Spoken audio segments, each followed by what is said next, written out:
अस्सलाम वालेकुम जी, क्या हाल चाल है सबके। उम्मीद करता हूँ आप लोग बिल्कुल ठीक ठाक हो गए, जहाँ पे भी हो गए बिल्कुल खुश हो गए। डे 3 फ्रैंकफर्ट में, जर्मनी के शहर में हमारा शुरू हो चुका है आज। और अब हम लोगों ने आज होटल चेंज करना है। हमारा दिल था कि कोई और होटल भी ट्राई किया जाए, थोड़ा सेंटर, अभी भी काफ़ी सेंट्रल एरिया में है, लेकिन हम सोच रहे थोड़ा और पास चले जाते हैं। तो अभी हमने बस यहाँ से चेकआउट कर दिया होटल से। अब हम दूसरे होटल में जाएंगे, वहाँ पर जाकर चेकिंग वगैरह करते हैं, फिर आपको रूम वगैरह दिखाते हैं। लेकिन बेसिकली जो आज की वीडियो है हमारी, वो हम ये बनाएंगे, फर्स्ट पे बनाएंगे हम कि जर्मनी में अगर आप विजिट पे आते हैं या अगर आप यहाँ पे रहने के लिए आ रहे हैं, जिस तरह से जो भी है, तो मैं दोनों चीज़ें कवर करने की कोशिश करूँगा कि आप लोगों को थोड़ा आइडिया हो जाए कि यहाँ पे खर्चा कितना होगा आप लोगों का। अगर आप लोग रहने के लिए आ रहे हैं तो कितनी सेविंग आपके पास स्टार्टिंग में होनी चाहिए, क्योंकि ऑब्वियसली शुरू में आते साथ ही तो जॉब्स वगैरह इस तरह की चीज़ें नहीं ना होती, तो पहले से थोड़ी सेविंग्स होंगी तो ही आप लोग सर्वाइव कर पाएंगे। तो थोड़ा आइडिया मैं दूंगा आपको। यार वैसे एक बात तो है, जर्मनी में ना धूप बहुत तेज है। क्यों साथ? यार बहुत ज़्यादा तेज़ धूप है यहाँ पे। मैं सोच रहा हूँ जो लोग पाकिस्तान में रहते हैं या इंडिया वगैरह में रहते हैं उनको तो कहा कि गर्मी पड़ती है। हालांकि ये पाकिस्तान और इंडिया में जो गर्मी पड़ती है ना, उसके मुकाबले में ये गर्मी बहुत बहुत बहुत कम है। वही ना, लेकिन अब आदत नहीं ना रही गर्मी की इतनी, तो बस ज़्यादा फील हो रही है। क्योंकि नॉर्वे में तो यार बिल्कुल भी नहीं, और ठंडी हवाएं चलती रहती हैं, तो जिसकी वजह से गर्मी जिस दिन धूप हो भी तो इतना पता चलता ही नहीं है। ये देखो हम अपने बैग घसीटी जा रहे हैं। चलो, तो यार फाइनली हम अपने दूसरे होटल में पहुंच गए हैं। और ये वाला होटल मुझे पहले से कंपैरेटिवली बहुत अच्छा लग रहा है। और ये भी अपना ही मज़ा है यार, 2 दिन किसी होटल में 2 दिन किसी होटल में, डिफरेंट एक्सपीरियंसेस होते हैं। तो मैं यार आप लोगों को दिखाती हूँ। ये देखो, इस तरह से इसका कॉरिडोर बना हुआ है। और ये रहा हमारा रूम। मैं अंदर जाके दिखाती हूँ। देखो भाई, इन्होंने ये डिजिटल बनाया हुआ है। हाँ, ये पिछले वाले से ज़रा एडवांस है ना। हाँ। अब अंदर जाके देखते। ओए, खुला ही नहीं। चल, अंदर आते साथ ही साथ कितनी अच्छी लुक आई है रूम की, ज़रा है ना एडवांस सा। ये देखो, ये इन्होंने इधर, ये पहले वाले से तो काफ़ी बेटर है ना। बहुत ज़्यादा। हाँ, ये मेकअप आप इधर लगा दोगे तो रूम साफ करने आ जाएगी। डू नॉट डिस्टर्ब लगा दोगे तो कोई आपको डिस्टर्ब नहीं करेगा। तो इसके बाद एंटर होते ही ये इन्होंने ये क्या लगाया हुआ साथ, इस रेस्टोरेंट। ये हमारे पास लेफ्ट साइड पे आ जाता है वॉशरूम। यार वॉशरूम कितना खुला है देखो। और यार यहाँ पे भी इन्होंने इसी तरह दिया हुआ है। ये लोग कहते हैं हमने नहीं चोरी करने देना तुम लोगों को, जो मर्जी कर लो। ये देखो, वॉशरूम तो काफ़ी ज़्यादा खुला है। इसके बाद हमारे पास आ जाती है राइट साइड पे कवर्ड है। इस स्टैंड तो अंदर है साथ। ये वैसे मेरे ख्याल से स्टाइल मारा हुआ है उन्होंने। स्टाइल तो नहीं है, ये हम आप लोगों को बताएंगे बाद में ये क्या है। उसके बाद हमारे पास ये कॉफ़ी, और इसमें ये जो कॉफ़ी है ना, ये कम्प्लीमेंट्री है। ये और ये जो चीज़ें हैं ना, ये कम्प्लीमेंट्री नहीं है। वैसे भी इसमें 2 तो बियर भी पड़ी हैं। चलो आगे चलते हैं। जिसके बाद हमारे पास ये सिटिंग एरिया आ जाता है। और ये रूम का व्यू देखो, ये रूम इसमें लाइट प्यारी लग रही है जो इन्होंने छत पे लगाई है ना, कितना स्टाइलिश रूम लग रहा है। ऐसी पेंटिंग तो मैं भी बना सकती हूँ। और ये एयर कंडीशनर, उसका कंट्रोल। आगे देखते हैं। ये टीवी साथ, लुक बहुत लग्जरी सी आ रही है नहीं। और इधर से बाहर मेरे ख्याल से व्यू नहीं होगा कुछ ऐसे है, क्योंकि ये हमारा ज़्यादा ऊपर नहीं है। ये कौन सा फ्लोर है सर? ये 5th फ्लोर है। तो ये ओवरऑल हमारे जो है ना रूम की लुक है। यार इसके रेट की बात भी कर लेते हैं, क्योंकि वीडियो हमने खर्चों भी बनाई है। तो इसका जो रेट है ना, वो पर नाइट 150 यूरोज़ है। 150 यूरोज़ का मतलब इंडियन रुपीज़ में कुछ बन जाते हैं 13,000 इंडियन रुपीज़ बनते हैं। अगर हम पाकिस्तानी रुपीज़ में इसको लें तो कोई जनाब बन जाते हैं 45,000 रुपीज़ पर नाइट। मतलब एक दिन का आपको इतना चाहिए। तो अब बाकी और भी जितने खर्चे होते हैं या जर्मनी में वो भी मैं आपको साथ साथ अभी कवर करूँगा। सारा दिन मैंने एक प्लान बनाया हुआ है कि क्या क्या कवर करना है, ताकि फिर एंड में आपको मैं बता सकूँ कि महीने का आपको कितना पैसा चाहिए, यहाँ पे कितना खर्चा होता है, थोड़ा आइडिया हो जाएगा आप लोगों को। तो पूरी वीडियो ज़रूर देखनी है आप लोगों ने हमारे साथ में।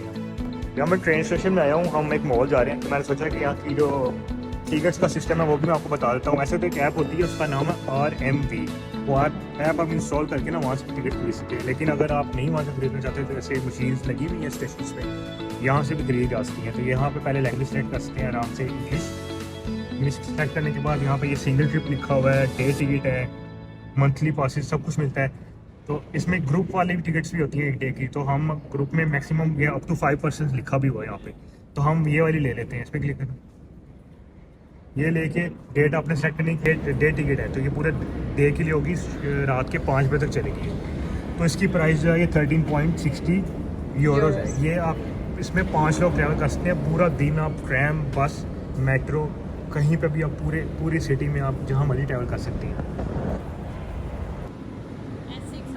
हाँ, इसी में जाते हैं, जाएगी।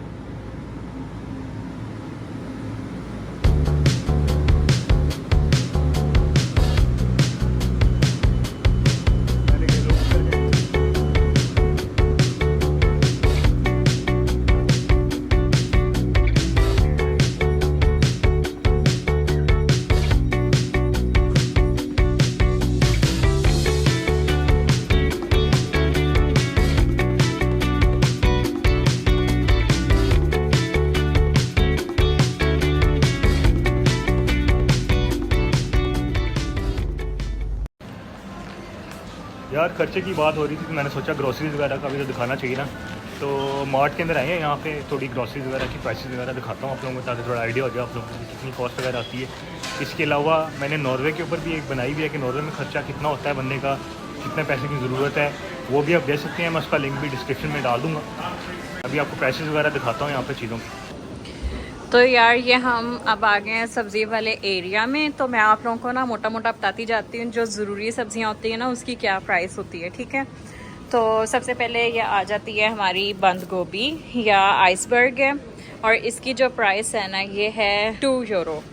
और इसके बाद जो हम यूज़ करते हैं ये आलू की प्राइस है 4 यूरो, 399, ठीक है। ये पेपरिका पड़ा है, इसकी प्राइस है 279 यूरो। गार्लिक की प्राइस देखते हैं तो ये 199 मतलब 2 यूरोस। टोमेटोज जो हम यूज़ करते हैं सब्ज़ी 1 kg की प्राइस है 4 यूरो, 399। और ये फ्रूट्स ग्रेप्स की जो प्राइस है फॉर 1 kg ये 8 के हैं। मैंगो पड़े हैं और बड़े मोटे ताज़े मैंगो हैं, इसकी प्राइस है 249 यूरो। ये हैं ऑरेंजेस और इसकी प्राइस है 5 यूरो। बनाना की जो प्राइस है फॉर 1 kg 179 यूरो।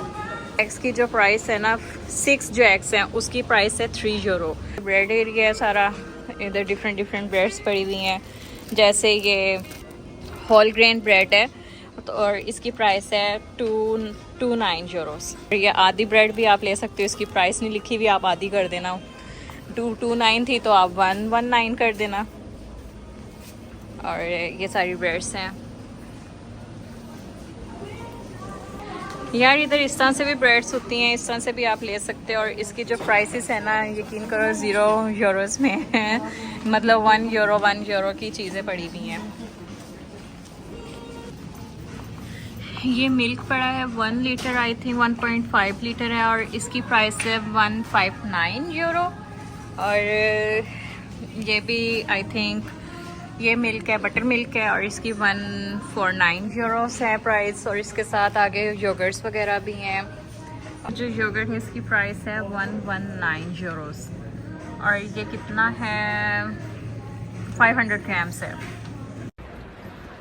यार अभी हम लोग वापस जब आए हैं ना होटल की तरफ जा रहे थे ग्रोसरी वगैरह की प्राइसेस वगैरह चेक करके, तो रास्ते में एक अफगानी रेस्टोरेंट नज़र आया था, देखने में बड़ा अच्छा लग रहा था, काफ़ी रश वगैरह भी था वहाँ पे। तो अब हम थोड़ा फ्रेश होकर निकले हैं दोबारा कमरे से अपने, सोचा कि खाने वगैरह खाते हैं, उसकी प्राइसेस वगैरह भी आपको दिखाऊंगा ताकि कोई आइडिया हो जाए आप लोगों को खाने का भी कि रेस्टोरेंट अगर जाते हैं तो कितना खर्चा हो सकता है बनने का। ये यहाँ का मेन्यू है, यहाँ का आपको दिखा भी दूँ, प्राइसेस भी लिखी हुई है साथ, चीज़ों के नाम और सारी प्राइसेस वगैरह। ये काफ़ी लंबा मेन्यू इस तरफ है, इस तरफ भी है, आपको जहाँ पे पॉज करना हो आराम से आप देख लेना बाद में। ये यहाँ पे सारा सिस्टम है। खाना वगैरह आ गया माशाल्लाह, बहुत रश है यहाँ पे। इसका मतलब ये नहीं है कि रेस्टोरेंट काफ़ी चल रहा है, खाना वगैरह मिलेगा यहाँ का। मैंने ऑर्डर किया है ये मिक्स ग्रिल, और ये बेगम ने लिया है जी चपली कबाब मिक्स ग्रिल। खाना वगैरह खाते हैं, इसकी प्राइस वगैरह भी आप लोगों को बताता हूँ बाद में। यार खाना बहुत मज़े का था यार, पेट भर गया। 2 डिशेस थी साथ, एक कोक थी और मतलब 2 कोक से खा लो और 2 डिशेस खा लो, तो उसका जो बिल बना है हमारा 35 यूरोस का बना है। ये आपको इसलिए बता रहा हूँ ताकि आप लोगों को आइडिया होगा, अगर आप भी कभी यहाँ पे आएँ खाना वगैरह खाएँ तो आपको पता हो कितना पैसा लग सकता है। ये 2 पर्सनस पे तकरीबन 35 यूरोस लगे हैं। उसको इंडियन रुपीज़ में इसको कन्वर्ट करना और पाकिस्तानी रुपीज़ में कन्वर्ट करना, वो मैं आपको स्क्रीन पे दे दूँगा बाद में। आप यार इतना खा लिया है, सोच रहे थोड़ी वॉक वगैरह कर लेते हैं। उसके बाद हमने उसके बाद घर वो देखने जाना ना, एक घर भी देखने जाना है, प्रॉपर्टी डीलर से बात की हुई है। वो भी इसलिए कि आप लोगों को आइडिया हो जाए कि यहाँ पे अगर आप रेंट पे घर लें तो वो कितने का पड़ता है, या अगर आप अपना बाय करना चाहें बाद में तो वो आप कितने का ले सकते हैं। उसके बाद मैं कोशिश करूँगा कि मैं कोई यहाँ बंदा ढूंढूँ जो मुझे शेयरिंग अपार्टमेंट, जो शेयरिंग रूम्स जो होते हैं उनके बारे में भी थोड़ा बता दें ताकि थोड़ा आइडिया हो जाए। तो हम बात कर रहे थे यार घर की। घर देखने के लिए हम लोग गए ज़रूर थे, लेकिन हम टाइम पे पहुंच नहीं सके, जिसकी वजह से जो प्रॉपर्टी डीलर था वो थोड़ा इरिटेट भी हुआ। उसके बाद उसने कहा मेरे पास टाइम नहीं है, तो वो चला गया। नेक्स्ट डे हमारी फ़्लाइट थी वापस नॉर्वे आने की, तो हमें दोबारा न्यूज़ के अपार्टमेंट भी नहीं मिल पाई। तो अनफॉर्चुनेटली हम लोगों को वीडियो बनाने का मौका नहीं मिल पाया, लेकिन मैंने किसी तरह से पिक्चर्स वगैरह इकट्ठी की हैं अपार्टमेंट की, ताकि थोड़ा सा आइडिया हो जाए आप लोगों को यहाँ पे अपार्टमेंट किस तरह के होते हैं। तो सबसे पहले हम लोग यहाँ के रेंट वगैरह की बात कर लेते हैं कि 1 बेडरूम अपार्टमेंट अगर आप लेना चाहें, या अगर आप 2 बेडरूम्स का अपार्टमेंट लेना चाहें सिटी एरिया के अंदर या सिटी एरिया के बाहर, कुछ एरियाज़ भी हैं जो मैंने निकाले हैं, वो भी मैं आप लोगों को कवर कर दूँगा इसमें कि वहाँ पे अगर आप लेते हैं तो कितना आपको रेंट पड़ता है, अगर आप किसी और एरिया में लेते हैं वहाँ पे कितना रेंट पड़ता है।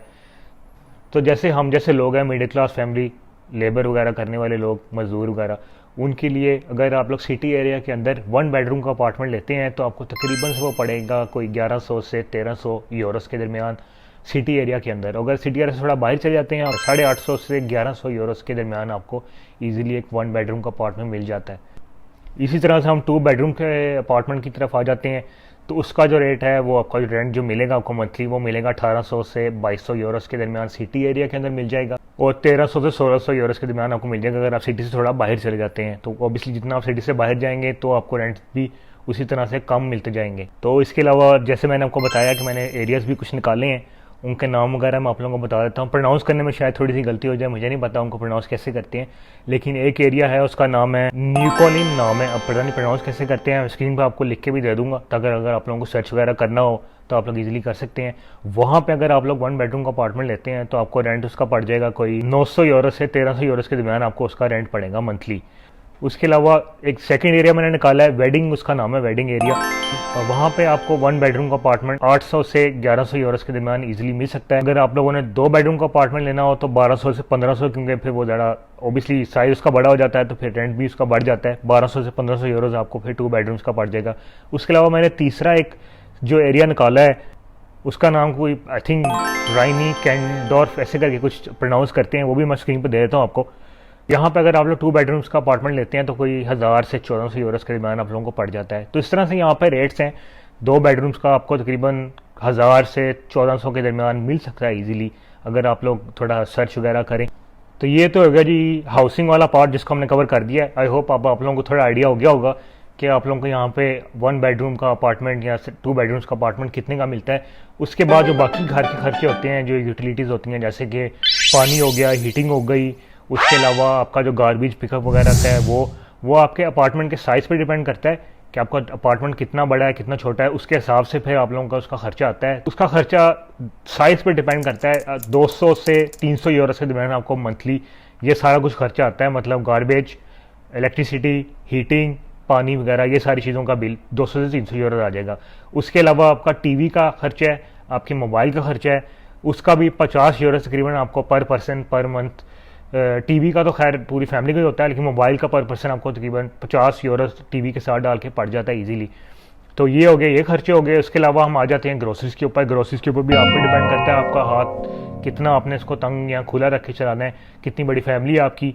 तो उसके लिए भी आप लोगों को तकरीबन 400 से 500 यूरोस की ज़रूरत पड़ेगी मंथली, अगर आप लोगों की छोटी सी फैमिली है, 2 बच्चे वगैरह और मियाँ बीवी। अकेले आप रहते हो तो यार आप अकेले तो आप जिस तरह मर्जी गुजारा करके सेविंग्स करके कम से कम खर्चा करके भी 200 यूरोस में भी आप लोगों का गुजारा हो सकता है ग्रोसरीज वगैरह करके। तो यहाँ का जो मंथली खर्चा आता है वो आपके ओबियसली आपके लाइफस्टाइल पर डिपेंड करता है, और आपकी फैमिली का साइज़, आपकी फैमिली कितनी बड़ी है उस पर भी डिपेंड करता है, घर कितना बड़ा लिया आपने, हर चीज़ इसमें काउंट होती हैं। अगर हम लोग इसका रफली एक एस्टिमेट लगाएं तो मैं ये कहूँगा कि 2000 से 3000 यूरोस के दरमियान आपका गुजारा हो जाता है ईजिली।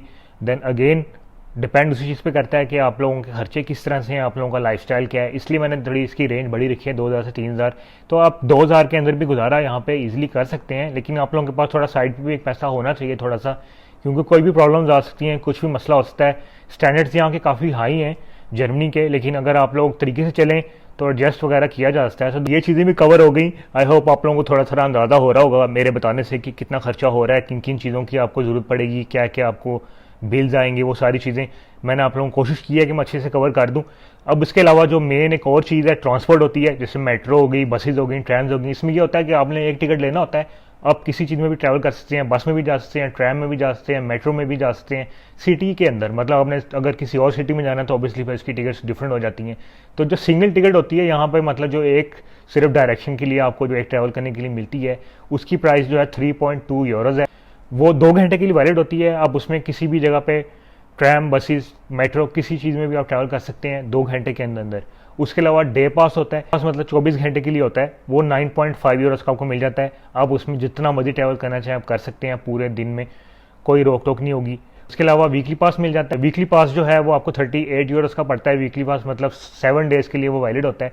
उसमें भी आप जितना मर्जी ट्रैवल करें, जिस मर्जी चीज़ में ट्रैवल करें। और उसके अलावा मंथली पास आ जाता है। मंथली पास जो है वो पूरे 1 महीने के लिए, मतलब 30 डेज़ के लिए है, 86 यूरोज़ का आपको पड़ता है पर पर्सन। ये तो ये हम लोगों ने ट्रांसपोर्ट को भी कवर कर दिया है। आई होप आप लोगों को अब अंदाज़ा हो गया होगा कि ट्रांसपोर्ट का सिस्टम कैसा है और इसकी प्राइसेस वगैरह क्या है, टिकट्स किस तरह से लेनी है। 2000 से 3000 यूरोज़ के दरमियान आप लोगों का खर्चा है, इजीली आप लोग इसमें अपना गुजारा कर सकते हैं। आई होप आप लोगों को ये वीडियो पसंद आई होगी। इसमें काफ़ी मेहनत लगी है, हम लोगों ने बहुत सोच के, बहुत देख के, काफ़ी रिसर्च करके ये सारा खर्चा, ये प्राइसेस वगैरह निकाली हैं, क्योंकि मेरा दिल यही होता है कि अगर मैं कोई इन्फॉर्मेशन दे रहा हूँ तो वो ऑथेंटिकेट हो। मैं सिर्फ ऐसे ही बस ये अंदाज़े से ना बोल दूँ कोई चीज़, ताकि आप लोगों तक सही इन्फॉर्मेशन ही पहुँचे।